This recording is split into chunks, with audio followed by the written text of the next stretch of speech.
So Nanoleaf just started shipping their new 4D lighting system, and this is supposed to make TV and movie watching more immersive by adding color and brightness behind your TV going onto the wall. And it's a similar effect to the Philips Hue Sync system, which you might have heard of, but this Nanoleaf system is a fraction of the cost. So I got the new Nanoleaf 4D system, and I want to talk about my experience and some ways I'm using it that I wasn't actually expecting, and then some places where Apple's smart home platform, Apple HomeKit, is holding this device back. So I purchased this 4D system myself, thanks to you watching this video for giving it a thumbs up, subscribing to the channel, because you are who make videos like this possible. Now, there are really 3 different configurations of the Nanoleaf 4D kit available now. And the first one is just the camera and the control box. So if you already have Nanoleaf shapes or lines that you want to control with this, you can just get the control box and connect it to those. Then there's a light strip for smaller TVs and then a light strip sized for larger TVs. I was right on the border between the 2 sizes with my television, so I went ahead and got the larger size, which supports up to 85-inch TVs. And it seems like the real difference here is just the length of the light strip that goes around the edge of your TV is longer, and then you can just cut it down to the size you need. And speaking of that, what comes in the box is, of course, the LED light strip, and then Nanoleaf also supplies some great little plastic bits that make it easier to mount this around the edge of your TV. As well as then, of course, as I hinted at earlier, there's a control box, which gives you some physical controls to manage this light, and then also the camera, which points at your TV screen and then syncs up the colors with it. Now, we'll talk more about the setup in a minute, but I really do like the Nanoleaf light strip here because it has lots of points at which you can cut this light strip along the way. So you can get a really precise fit, and a lot of light strips don't offer cutting, or if they do, there aren't that many places on the light strip where you can cut it. Now, putting a camera in your living room and pointing it at your television can sound kind of weird and creepy at first, but it's really just looking locally at the video feed just to sync up the lights around it. And I don't get the sense that Nanoleaf is doing anything else with that data. They respect your privacy as best I can tell. There are 2 different ways you can mount the camera pointed at the TV. You can either have it with the supplied stand looking down from over top of the TV, and that's what I've been using, but you can also put it underneath the television and point it up, and they give you a different mount for that with a little sticky pad so you can ensure that it's not moving around wherever you place it. But either way, you're going to want to have the camera pretty close to the TV. That's the whole point of it. Now, before you worry about setting up the camera, you need to take your TV off the wall and then put your LED light strip around the back edge of the TV. I had the silly idea to try and mount this light strip while the TV was still attached to the wall, and that just didn't work. So I ended up taking the TV off, of course, and then you'll also want to be sure that there's a little bit of a border between the light and the actual edge of the TV. You don't want this to be on the complete edge. I'm guessing maybe like a 2-inch margin. And you also want to keep in mind that you might have ports for, let's say, HDMI or other video connections, as well as just the power cord for the TV. And you don't want this light strip to get in the way of those. So I put my light strip just on the inside of where those ports are. Now, once you get the TV back on the wall, it's time to start the calibration process. But I want to mention a couple things here about TV placement that might play into your decision of whether this product is right for you. And one is how close your TV is to another wall or a bookshelf. My TV is right near a wall, and so then you see a hard line where then the TV casts a shadow, and then you don't see the light sort of glow beyond that point.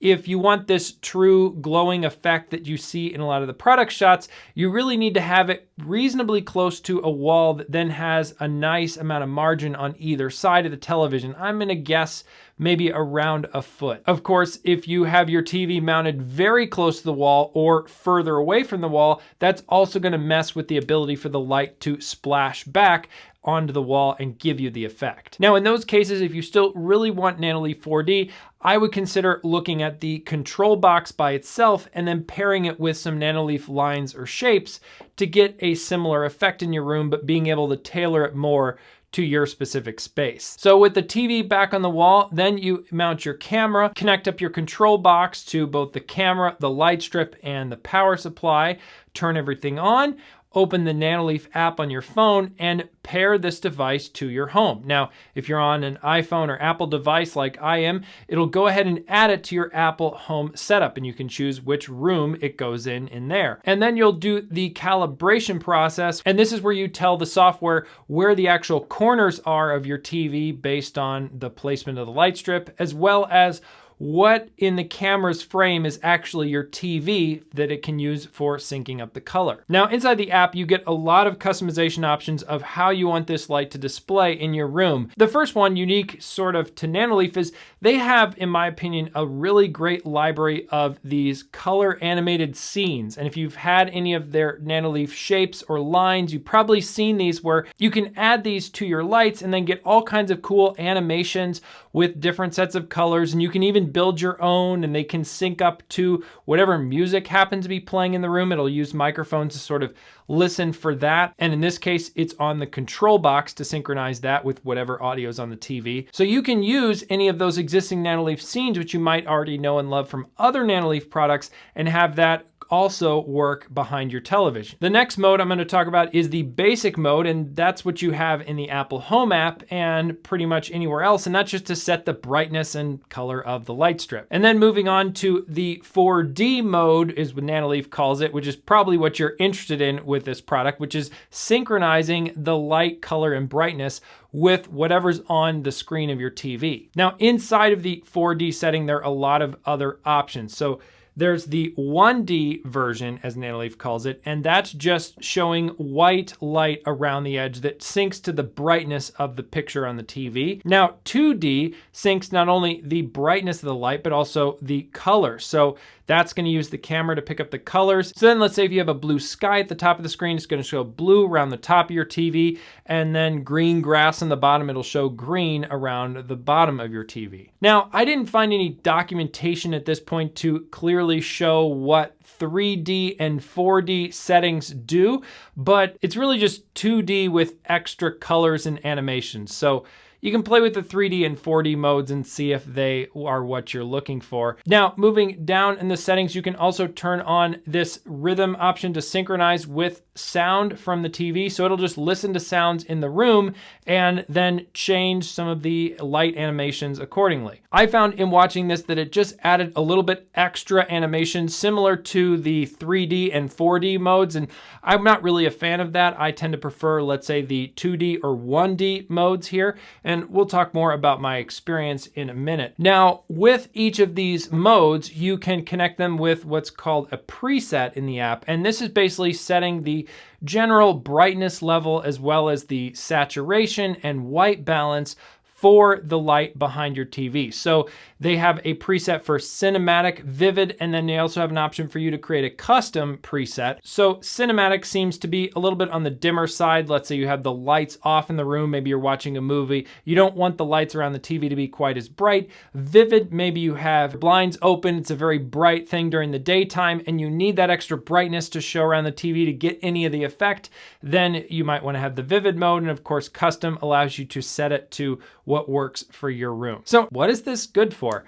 Well, there is that concept of bias lighting, basically being, I'm not really an expert in the science of it, but if you just think about you're staring at this really bright light of your TV screen, and if everything else in the room is dark around it, it's gonna kind of wear on your eyes to watch that for a while. And maybe you felt that looking at a movie. I was at a movie theater last weekend watching a movie and definitely got that experience of the bright screen and a completely dark room kind of messes with my eyes. And so having this light around the TV, it makes that a little bit easier to look at. And I get that effect from just the 1D version of the lighting here. So just the brightness.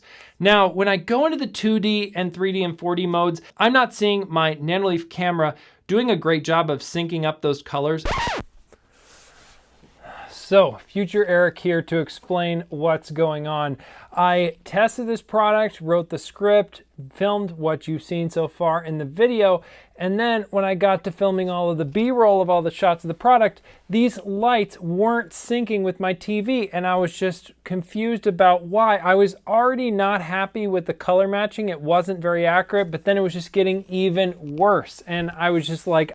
So I'm working on a video here of the Nanoleaf 4D system, but the colors I'm getting from the sync just aren't matching what they should, no matter what I try with troubleshooting. So I'm gonna have to reach out to Nanoleaf support and give them a chance to solve this before I talk bad about it on YouTube. Now, I'm sure Nanoleaf support is great, but turns out you guys are also great over on Instagram as well. And I had a really helpful hint from Cedric Meu. I'm really sorry for butchering your name there. He mentioned that he had similar issues and ended up setting the capture area of the camera inset by just a little bit on the margins of the TV. And of course, you can modify this without having to reset the product. You can just go into the settings in the Nanoleaf app. Given the issues I was having and things, I just felt like it'd be better to just go ahead and completely reset the product too. So that's what I did. I reset the product, reset it up, and then made the borders of the camera just be inset a little bit. And that helped a lot. It now syncs color much better. I really like this 2D mode. Now, one thing I talked about earlier in the video is the preset modes in the Nanoleaf app. And one other detail I noticed in troubleshooting this to get it accurate is that the white balance in this room just was throwing off the camera for whatever reason. So I ended up going with a custom preset where I set the white balance really low, and that seemed to help the colors be more accurate. So keep in mind, if you get this product and you're having potential color issues or things aren't lining up right, look at both the capture area around your TV, make sure it's inset a little bit. You don't want it right around the border of the TV. And then also check out the white balance under the preset and play with the different levels to see what's getting you accurate color. Now, when I first got this product, I had this idea that all these kinds of products were like adding a frosted glass border to your TV, and that you'd see all the detail of the pictures around the edge. And so all this little part here would be orange, and then other places would be other colors. And it's not really that way. It's about adding a nice accent light that does color match what's on the screen, and that's important, but it's more just like a lot of good smart home tech where eventually you just don't really notice it's there unless it's gone. And so then it just makes watching TV in the dark a lot nicer. I did mention at the front of this video that there's an area where Apple Home and Apple's HomeKit is holding this device back. And of course, you might have guessed, oh, this would be the uniquely addressable zones of the light strip. And HomeKit has been years with no support for any kind of uniquely addressable lighting systems where you can have multiple colors in the same light. And that's not what I'm talking about here. The issue is that when you turn on the Apple TV or turn off the Apple TV, there's no way to connect that as an automation to your lights, at least within the Home app. You could, of course, use, let's say, a shortcut on your phone that not only turns on the Apple TV, but also sets the lights to what you want. And of course, if you have a HomeKit compatible TV, I think, although it's been a while since I've played with those, you should be able to control an automation there where if the TV turns on, then set the lights this way. But it's a bummer that with Apple's flagship Apple TV streaming box, which is such a great part of an Apple home, and I've reviewed them all the time here on this channel, it's just a bummer that you can't control TV-related lights with use of your Apple TV. I would love to see the Apple TV not only trigger home events for just turning on and off, but even for launching particular Apple TV apps. So you open a streaming app where you tend to watch movies. Well, then you could have it set a movie watching scene in your living room. Subscribe to the channel if you aren't already. Give this video a thumbs up if you liked it. It helps others find this video. Thanks again so much for watching, and I'll see you in the next one.